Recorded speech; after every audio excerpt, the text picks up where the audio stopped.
আসসালামু আলাইকুম। আশা করি সকলেই ভালো আছো। তাহলে আজকে আমি যেটা বিষয় নিয়ে আলোচনা করব সেটা এখানে লিখেই দিয়েছি প্রথমেই। তোমরা অবশ্যই বুঝতে পারছো, আর না বুঝতে পারলেও আমি বলছি। এই যে এটা হচ্ছে মুজাফ, এটা আমি লিখেছি মুজাফ, ঠিক আছে। মুজাফ ও মুজাফ ও মুজাফিলেহে, ঠিক আছে।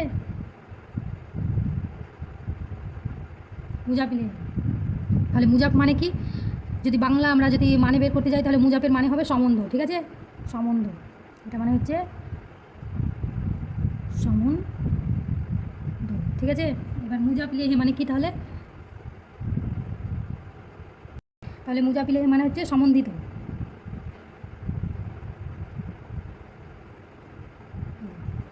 মুজাফ মানে হচ্ছে সম্বন্ধ, মুজাফ ইলেহে মানে হচ্ছে সম্বন্ধিত, ঠিক আছে। এবার মুজাফ কি আর মুজাফ ইলেহে কি সেটা আমি উদাহরণের সঙ্গে ব্যাপারটাকে বোঝানোর চেষ্টা করছি, ঠিক আছে। আমি একটা বাক্য লিখছি।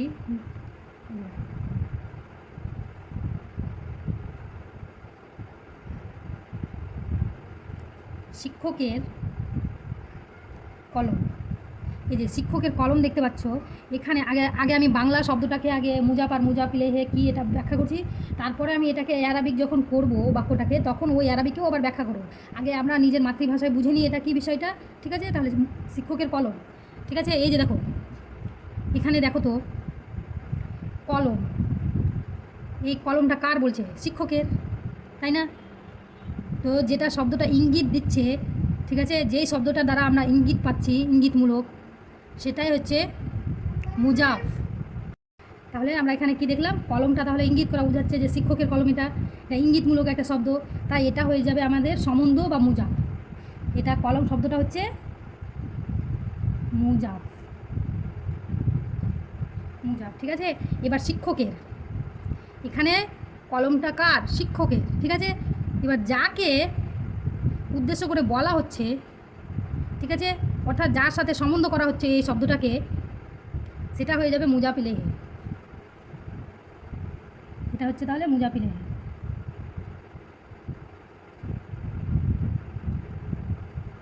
ঠিক আছে। তাহলে এই বাক্যকে আমরা আরবি করছি, ঠিক আছে। শিক্ষকের কলম, তাহলে আমরা আরবি করার সময় প্রথমে কি করব? আগে মুজাফটাকে বসাবো, তারপরে মুজাফিলেহেকে বসাবো, ঠিক আছে। তো আগে মুজাফ কলম, এটাকে আমরা আরবি করে নিই আগে, কালামু, ঠিক আছে। এবার শিক্ষকের, এখানে শিক্ষকের মুজাফিলেহে, ঠিক আছে। তারপর মুজাফের পরে মুজাফিলেহে শিক্ষকের বসবে। তো এটাকে আমরা আলিফ লাম দ্বারা যুক্ত করে করব, শিক্ষকের ও আল মুআল্লিমু। নিয়মটা পরে পরে আস্তে আস্তে আমি বোঝাবো, আগে সংজ্ঞা ব্যাপারটা বুঝে নাও, ঠিক আছে। মুআল্লিম, মুআল্লিমি, এই যে দেখো এখানে একটা বোঝার বিষয় আছে। আমি যে বললাম কলমটা মানে একটা তোমার ইঙ্গিত করা একটা বিষয় বোঝাচ্ছে, যে মানে আমি যদি আরবিতে যদি আরবি ব্যাকরণের দ্বারা যদি এই বাক্যটাকে সাজানোর চেষ্টা করি যে মুজাফ কাকে বলে, তাহলে আমি কি বলবো? যাকে সম্বন্ধ করা হয়, বাক্যের মধ্যে যাকে সম্বন্ধ করা হয় বা যাকে ইঙ্গিত করা বোঝায়, ঠিক আছে। এই যে ইঙ্গিতমূলক শব্দ, এটা কলম, আমি বুঝালাম না? এই যে যাকে ইঙ্গিত করা বোঝায় বা যাকে সম্বন্ধ করা হয় তাকে মুজাফ বলা হয়, ঠিক আছে। এবার মুজাফ ইলেহে তাহলে কি? যার দিকে, এই যে দেখো যার দিকে, কলমটা কার? শিক্ষকের, বলছে না? তো এই যে যার দিকে বা যার সাথে সম্বন্ধ করা হয়, এই যে এই মুজাফ শব্দটাকে, ইঙ্গিত দেওয়া শব্দটাকে যার সাথে সম্বন্ধ করা হয় বা যার সাথে তুলনা করা হয় বা যার সাথে সম্পর্কটাকে একদম দৃঢ় করার চেষ্টা করা হয় বাক্যে, সেটাই হয়ে যাবে মুজাফিলে। তো এটা আমরা ব্যাকরণের ভাষায় কি বলবো? যার দিকে বা যার সাথে সম্বন্ধ করা হয় তাকে মুজাফিলেহে বলা হয়, ঠিক আছে। এ পর্যন্ত ঠিক আছে। এটা এবার বাংলাতে একটা নিয়ম কি? বাংলায় একটা ধরো আমি শিক্ষকের কলম লিখেছি, ঠিক আছে। তো এখানে মুজাফ আর মুজাফিলেহে চেনার একটা আর নিয়ম কি? যে এই যে যেখানে যুক্ত শব্দ পাবে, এই যে দেখো শিক্ষকের, শিক্ষক আসল শব্দ তো শিক্ষক, তাই না? তো এখানে কী যুক্ত করা হয়েছে? শিক্ষক এরটা এক্সট্রা করে যুক্ত করা হয়েছে, দেখো এর, শিক্ষকের সঙ্গে এরটা এক্সট্রা যুক্ত করা হয়েছে না? যেটাতে এর যুক্ত করা হবে সেটা হয়ে যাবে মুজাফিলেহে, ঠিক আছে। বাংলা একটা বাক্যে বা শব্দে মুজাফিলেহে কী করে চিনতে পারবে? যে শব্দটাতে এর যুক্ত থাকবে, এই যে যুক্ত এখানে আছে, আমরা বুঝে নিব এটা তাহলে মুজাফিলেহে, ঠিক আছে। আর এই যে কলম, মুজাফিলেহের পরে যেটা শব্দটা বসবে সেটা মুজাফ হয়ে যাবে, আর মুজাবটাতে কোনো রযুক্ত কোনো শব্দ থাকবে না, ঠিক আছে? এটা শুধু একদম কলম, বই, খাতা এরকম কিছু থাকবে, পেন্সিল বা দেওয়াল যে কোনো কিছু এরকম থাকবে, ঠিক আছে? এবার আসি আরবির ক্ষেত্রে। এই যে আমরা আরবিতে এটাকে যে পরিবর্তন করেছি, তো এখানে কি করে মুজাব আর মুজাফিলেহে চিনব, ঠিক আছে? এই যে দেখো, মুজাব চেনার নিয়ম হচ্ছে, এই যে দেখো, এটাতে আলিফ লাম যুক্ত হবে না। মুজাব শব্দটাতে আলিফ লাম যুক্ত করা হয় না, কখনোই হবে না মুজাফে, ঠিক আছে? এবার মুজাফিলেহে কিন্তু সবসময়, এই যে মুজাফিলেহে বাংলার ক্ষেত্রে যেমন বললাম র বা এর যুক্ত থাকবে, তাই না? কিন্তু এখানে আরবির ক্ষেত্রে ওই জায়গাতে তুমি কি দেখতে পাবে? আলিফ লাম। সর্বদাই মুজাফিলেহেতে তোমার আলিফ লাম যুক্ত থাকবে। আর একটা চেনার নিয়ম কি মুজাফিলেহেকে? এই যে লাস্টের বর্ণটাতে তোমার জের থাকবে সব সময়ের জন্য। এটা একদম তোমাকে অন্ধের মতো এটা বিশ্বাস করে নিতে হবে যে মুজাফিলেহে শব্দটাতে আলিফ লাম যুক্ত থাকবে আর তোমার শেষের বর্ণটাতে জের যুক্ত থাকবে। এ পর্যন্ত ক্লিয়ার? আর তার আগে যেটা শব্দ থাকবে এটাতে কিন্তু আলিফ লাম যুক্ত হবে না, অর্থাৎ এটা হয়ে যাবে মুজাফ।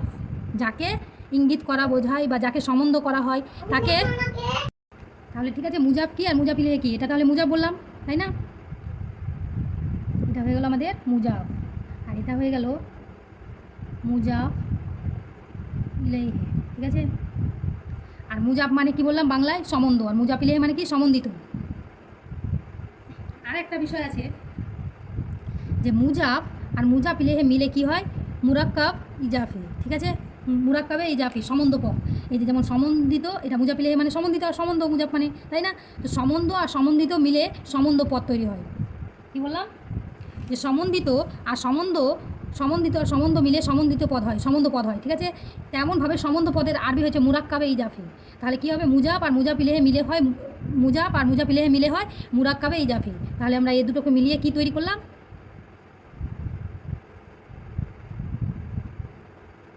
মুরাক্কা, এই যে দেখুন, মুরাক্কাবে ইজাফি। ক্লিয়ার এই পর্যন্ত? তাহলে সংক্ষেপে আমরা কি বুঝবো? যে আরবিতে কোনো বাক্যে দেখবো যে আলিফ লাম যুক্ত রয়েছে এবং শেষে জের রয়েছে, তাহলে বুঝে নেব এটা মুজাফ ইলাইহি। তার আগের শব্দটাকে আমরা ভেবে নেব যে মুজাফ থাকবে।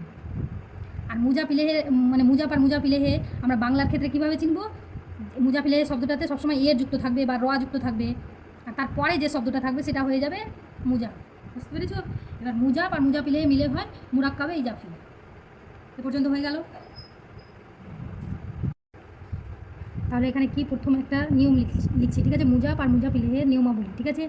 কিছু নিয়ম রয়েছে, সেগুলো আমি একটা তুলে ধরছি, তার সঙ্গে উদাহরণ তোমার সঙ্গে তুলনা করব বা তোমাকে ব্যাখ্যা দিয়ে বোঝানোর চেষ্টা করবো নিয়মটি, ঠিক আছে? এবার প্রথম নিয়মটা কি লিখলাম? মুজাফ আর মুজাফ ইলাইহির নিয়ম কি? প্রথম, যে বাংলাতে আমি যেটা এখন বললাম সংজ্ঞার দ্বারা সেটাই আসবে, পুরোটা ভেঙে ভেঙে এক একটা পার্ট বোঝাবো, ঠিক আছে? নিয়ম এই যে বাংলাতে চেনার নিয়ম, যে শব্দটিতে র বা এর যুক্ত থাকবে সেটি মুজাফ ইলাইহি হবে, ঠিক আছে? এবং র যুক্ত শব্দের পরের শব্দটি, র যুক্ত শব্দের পরের শব্দটি থাকবে মুজাফ। বুঝতে পেরেছো? আমি এর আগে কিন্তু এখানে ব্যাখ্যা করলাম বিষয়টা, সেটাই কিন্তু এখানে নিয়মে একটা নিয়ম করছে। এবার আমি উদাহরণ দিচ্ছি, যেমন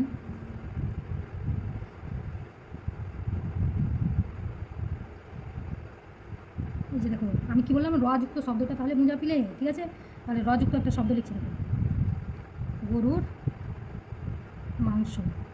এখানে র যুক্ত শব্দ কোনটা পাচ্ছ? এটা। তাহলে এটা হয়ে গেল আমাদের মুজাফ ইলাইহি, ঠিক আছে? আর এর পরের বর্ণ যেটা আসছে মাংস, একে ইঙ্গিত করা হচ্ছে, সম্বন্ধ করা হচ্ছে, এই শব্দটা হয়ে গেল তাহলে আমাদের মুজাফ, ঠিক আছে? তাহলে এটাকে আমরা আরবিতে করছি, তাহলে গরুর মাংস, এটাকে আমি আরবি করছি, ঠিক আছে? প্রথমে আমরা তাহলে আরবি কিসের করবো? মুজাফে। তো এখানে মুজাফ তো আমরা মাংস পেলাম, তাই না? তাহলে মাংসর আরবি কী করবো তাহলে আমরা? লাহমুন, ঠিক আছে? লাহমুন হবে না, কারণ এখানে মুজাফে সবসময় পেশ গ্রহণ করবে, এই যে দেখুন লাহমুন। আর গরু আমি মুজাফ ইলাইহি যখন করবো তখন কি বললাম? আলিফ লাম যুক্ত হবে আর লাস্টের বর্ণতে জের যুক্ত হবে, তাই না?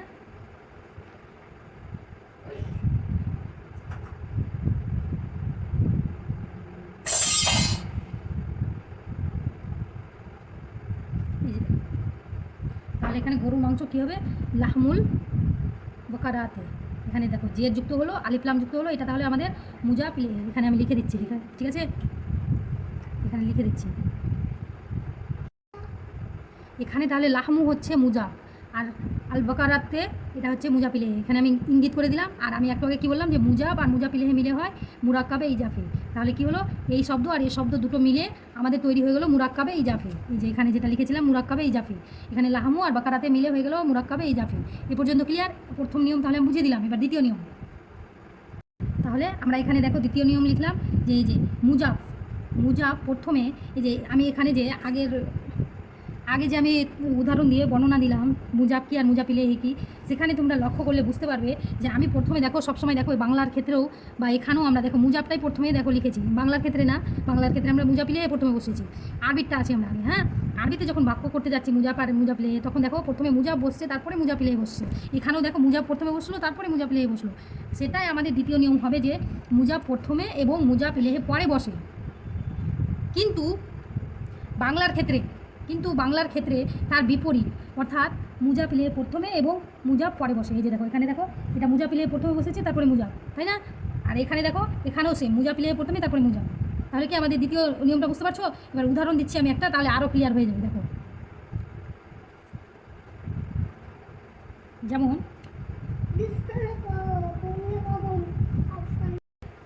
তাহলে দ্বিতীয় নিয়ম অনুযায়ী আমি উদাহরণ দিচ্ছি আল্লাহর বই। এখানে আল্লাহর বাংলার ক্ষেত্রে দেখো প্রথমে মুজাপিলেহে বসেছে তারপরে মুজাব বসেছে বইটা, ঠিক আছে? তাহলে আমি এটাকে আরবি করছি, দেখো তো প্রথমে মুজাব বসাবো বই, এই শর্ত অনুযায়ী বইটা প্রথমে বসছে। দেখো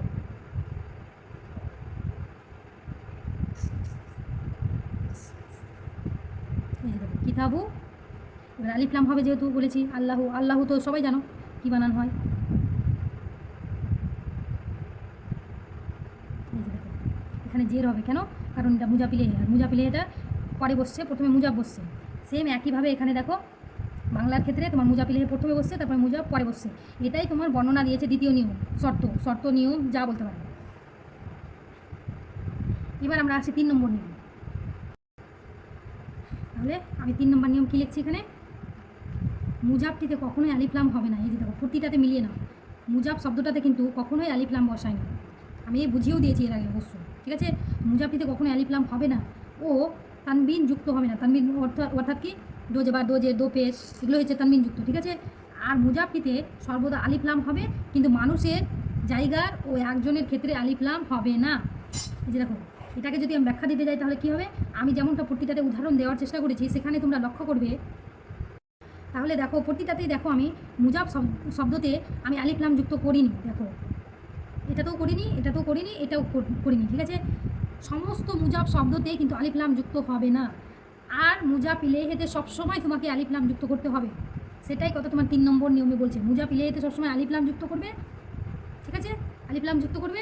আর মুজাব শব্দটিতে কখনোই তুমি আলিফলাম যুক্ত করবে না। তার সঙ্গে কি হবে, মুজাব শব্দটিতে তোমার শুধু একটাই পেশ হবে। শব্দের মুজাব শব্দটির লাস্টে তোমার পেশ হবে, দো জেবা দো জের দো পেশ, এরকম তানবিন যুক্ত কোনো হবে না, ঠিক আছে? এরকম তানবিন যুক্ত চিহ্ন আসবে না, শুধুমাত্র পেশ হবে মুজাব চিহ্নের। তাহলে আমরা মুজাবের তাহলে কী চিহ্ন পেলাম, মুজাব শব্দে তোমার আলিফলাম যুক্ত হবে না এবং তানবিন যুক্ত হবে না, ঠিক আছে? আর মুজাপিলেহেতে কী বললাম, মুজাপিলেহেতে তোমার সর্বদাই আলিফলাম যুক্ত হবে, ঠিক আছে? আর কি বলছে আর একটা শর্ত, কিন্তু মানুষের জায়গার ও একজনের ক্ষেত্রে আলিফলাম হবে না, ঠিক আছে? এই যে মানুষের নামের ক্ষেত্রে আলিফলাম হবে, এই যে যেমন আমি এখানে লিখে দেখাচ্ছি, মানুষের নাম যদি আমি লিখি,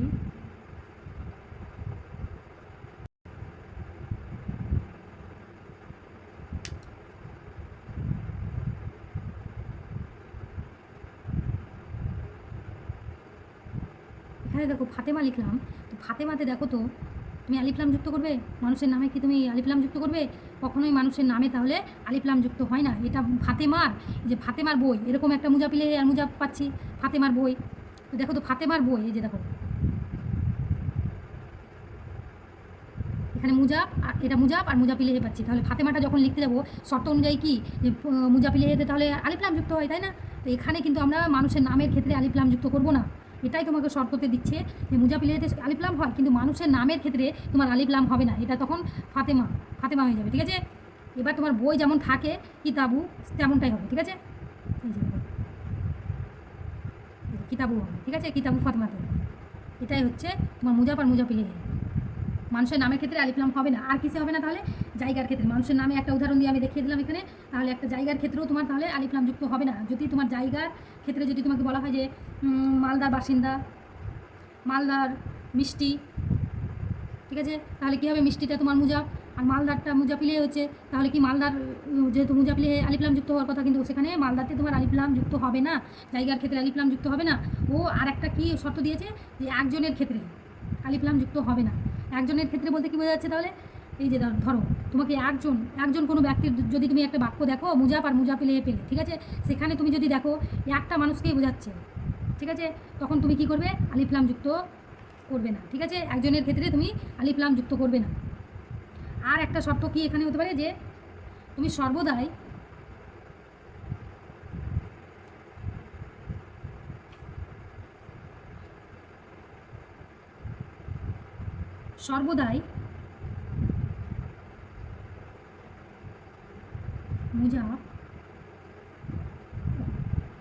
মুজাফ ইলেহেতে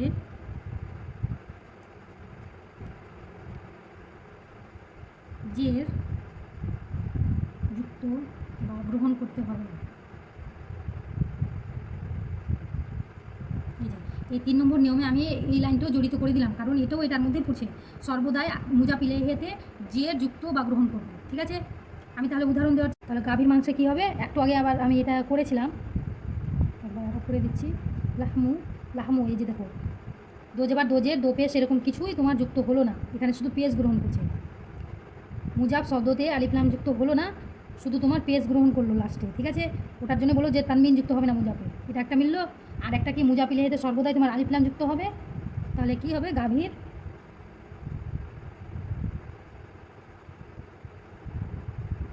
বাকারাতে, এই যে দেখো সর্বদাই তোমার জের গ্রহণ করবে, জের এবং আলিফলাম যুক্ত করবে, ঠিক আছে।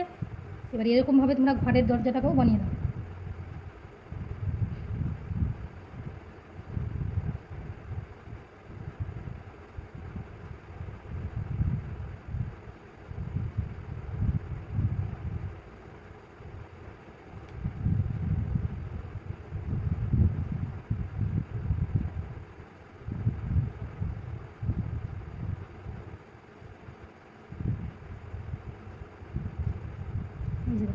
মুজাফ ইলাইহিতে সর্বদাই জের গ্রহণ করলো এবং আলিফলাম যুক্ত হলো। আর মুজাফ শব্দতে দেখো সর্বদাই তোমার পেজ গ্রহণ করেছে, কিন্তু আলিফলাম কখনোই যুক্ত হবে না, ওই জন্য আলিফলাম যুক্ত করিনি। এটা হয়ে গেলো মুজাফ আর মুজাফ ইলাইহির চেনার নিয়মও বলতে পারো, আর তোমার এগুলো শর্তও বলতে পারো, ঠিক আছে। এবার 4 নম্বর নিয়ম হচ্ছে মুজাফ শব্দটিকে পূর্বের আমেল অনুপাতে যাবার জের পেজ গ্রহণ করবে। এই যে দেখো আমি সর্বদাই দেখো পেজ গ্রহণ করেছি মুজাফে, তাহলে কি হতে পারে, কখনো এটাতে জাবারও হতে পারে, কখনো তোমার জেরও হতে পারে, কখনো পেজও গ্রহণ করতে পারে। এবার কোথায় জাবার গ্রহণ করবে, কোথায় জের গ্রহণ করবে, কোথায় পেজ গ্রহণ করবে, সেটা তোমাকে একটা উদাহরণ দিয়ে আমি সেটা বুঝিয়ে দিচ্ছি, ঠিক আছে। আর এখানে কি বলো, তাহলে পূর্বের আমেল অনুপাতে তোমাকে জাবার জের পেজ গ্রহণ করতে হবে, সেটা তাহলে কেমন, আমি উদাহরণ দিয়ে দেখাই। তাহলে দেখো এখানে আমি বাংলায় একটা বাক্য লিখলাম, মাদ্রাসার শিক্ষকটি শ্রেণীকক্ষের ছাত্রদেরকে মাদ্রাসার ঘরে শিক্ষা দিচ্ছে। এটা বলার আগে তোমাকে এটুকু বলে দিই যে এর আগে আমি একটা ক্লাসে বাক্য কিভাবে গঠন করতে হয়, আরবিতে কিভাবে বাক্য গঠন করবে, গঠন করার শর্ত কী থাকতে পারে, নিয়ম কী থাকতে পারে, সমস্ত ব্যাখ্যা দিয়ে আমি এর আগের ক্লাসে করানো হয়ে গেছে। সেটা যদি তোমরা কেউ না দেখে থাকো অবশ্যই দেখে নিবে, তাহলে এই জিনিসটা আরও তোমরা বুঝতে পারবে, ঠিক আছে। তাহলে আমি এখানে বলি কী করে আমেল অনুপাতে তোমার যাবার যে পেজ গ্রহণ করছে। এই যে দেখো প্রথমে আমাদের ফেল বসাতে হবে, শিক্ষা দিচ্ছে, তাহলে কী হবে, দিচ্ছে মানে কি বর্তমানকাল বোঝাচ্ছে না, হাল, সেই জন্য আমরা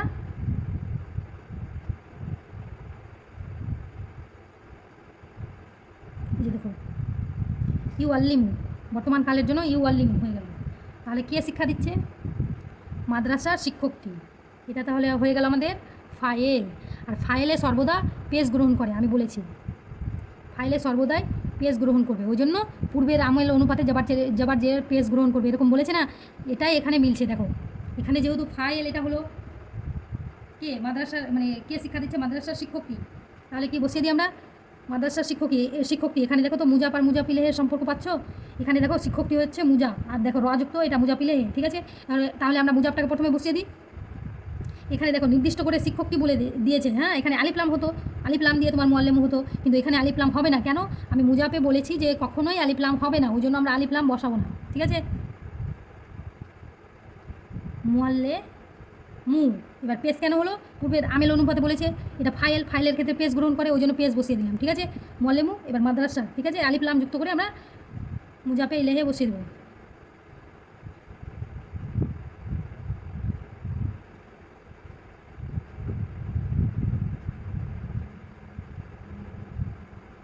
এই যে দেখো, মাদ্রাসাতে মুজাফে ইলেহেতে জের বসলো, আলিফ লাম যুক্ত হলো। তাহলে এবার আমরা ফেল পেলাম, ফাইল পেলাম, এবার মাফুল খুঁজবো। তাহলে মাফুলকে কী দিয়ে প্রশ্ন করবো আমরা? কী বা কাকে দ্বারা? ঠিক আছে, কী শিক্ষা দিল বা কাকে শিক্ষা দিল? শিক্ষা দিচ্ছে বলছে না, কাকে শিক্ষা দিচ্ছে? শ্রেণীকক্ষের ছাত্রদেরকে। ঠিক আছে, এটা তাহলে হয়ে গেল আমাদের মাফুল। আর মাফুলের ক্ষেত্রে আমি কি বসাবো তাহলে? জাবার। মাফুলের ক্ষেত্রে সর্বদাই তোমার জাবার গ্রহণ করবে। এবার বুঝতে পারছো, পূর্বের আমেল অনুপাতে তোমার জেরও বসতে পারে, জাবারও বসতে পারে, তোমার পেশও বসতে পারে। ওই জন্য দেখো এখানে মাফুল পেলাম, এই মাফুলটা মুজাফ আর মুজাফ ইলেহে। দেখো ছাত্রদেরকে, এখানে ছাত্রদের, এটা হয়ে গেল তোমাদের মুজাফ। আর শ্রেণীকক্ষের এটা হয়ে গেল তোমাদের মুজাফ ইলেহে। ঠিক আছে, রযুক্ত। সেই জন্য আমরা মুজাফটাকে প্রথমে বসিয়ে দিই, আলিফ লাম হবে না মুজাফে। আর এই যে দেখো ছাত্রদের কে বলছে, বহু বচন, ওই জন্য আমরা এখানে তলেবুনের তোমার বহু বচন করে দিলাম। এবার এখানে দেখো মুজাফ শব্দটাতে আমি কি জাবার বসাবো না জের বসাবো না পেশ গ্রহণ করাবো? এখানে তো আমি পেশ গ্রহণ করেছি, কেন? যেহেতু এটা ফাইল ছিল, কিন্তু এখানে তো মফুল পেয়েছি, মফুলের ক্ষেত্রে জাবার বসবে বলেছি, সেজন্য এখানে আমরা জাবার বসিয়ে দেবো। এটা আমাদের মফুলের তোমার এটা মুজাফ, সেজন্য জাবার বসিয়ে দিলাম। এবার তোমার মুজাফ ইলেহে থাকছে। ঠিক আছে, আলিফ লাম যুক্ত করে আমরা মুজাফ ইলেহেটাকে বানিয়ে দিই ফাসলে। এই যে দেখো ফাসলে, তাহলে আমরা মাফুলও তৈরি করলাম। এবার কি পড়ে থাকছে? মাদ্রাসার ঘরে। তাহলে এটুকু কি হয়ে গেল আমাদের? জার মাজরুর। আর জার মাজরুরের ক্ষেত্রে তোমার কি বসে? জের বসে। তাহলে আমরা এটুকুতেও দেখো মুজাফ আর মুজাফ ইলেহে পাচ্ছি। ঘরটা হচ্ছে মুজাফ এবং মাদ্রাসার এটা হয়ে যাচ্ছে মুজাফ ইলেহে। ঠিক আছে, তাহলে আমরা এটাকে বানিয়ে নিই ঘর মানে কি।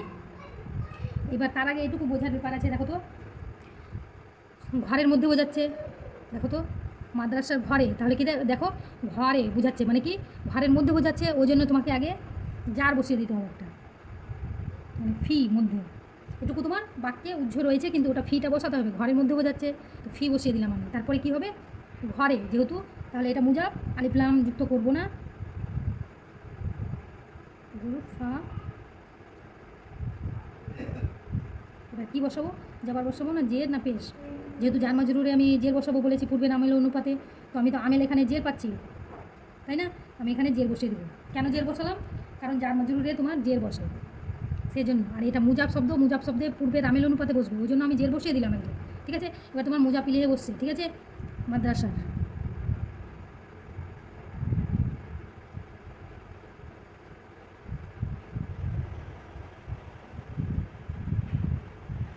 এই যে দেখো আল মাদ্রাসাতে, তাহলে এটা মুজাফ ইলেহে হয়ে গেল। জের যুক্ত আলিফ লাম যুক্ত করলাম। এই বাক্যর দ্বারা তোমরা মুজাফ আর মুজাফ ইলেহেটা আশা করি বুঝে গেছো। আমি একদম সূক্ষ্ম বাংলা ভাষায় বুঝালাম উদাহরণের সঙ্গে, যেন মুজাফ আর মুজাফ ইলেহেটা তোমরা বুঝতে পারো। কিন্তু আরও কিছু নিয়ম রয়েছে। তাহলে মুজাফ আর মুজাফ ইলেহের ব্যাপারে আমি যতটুকু বললাম একদম স্পষ্ট করে দিয়েছি যে মুজাফ কী আর মুজাফ ইলেহে কী। এবার আরও কিছু কিন্তু নিয়ম রয়েছে। এবার এতগুলো একটা ক্লাসেই বলতে গেলে তোমার ক্লাসটা বড় হয়ে যাচ্ছে, তোমাদেরও মানে বিরক্ত ফিল হবে বুঝতে গিয়ে। তার জন্য আমি এর পরের ক্লাসটাতে আমি পরের মানে নিয়মগুলো বলবো। এরকম করে তোমাদের 11টা 12টার মতো কিছু নিয়ম রয়েছে। আর অবশ্যই এগুলো দেখবে, কারণ তোমাদের যে কোনো পরীক্ষার জন্য একদম মূল্যবান এই বিষয়টা। সমস্ত বিষয়ই আমি যেগুলো বিষয় আলোচনা করছি সমস্তই পরীক্ষার জন্য একদম মূল্যবান। এবং তোমার যদি মানে তোমার আরবি ব্যাকরণের যদি তোমার ভিতটাকে তুমি শক্তিশালী করতে চাও, তার জন্য তোমাকে এগুলো মুজাফ ইলেহে ব্যাপারে অবশ্যই জানতে হবে। এগুলো ছাড়া তোমার মানে আরবি ব্যাকরণ অসম্পূর্ণ। বুঝতে পারছো তো? এক একটা পার্ট নিয়ে আমি তোমাকে তুলে ধরছি উদাহরণের সঙ্গে, এর পরের উদাহরণ দিয়ে আমি নিয়মগুলো বুঝিয়ে দেবো। ঠিক আছে, আজকে এখানেই রাখছি।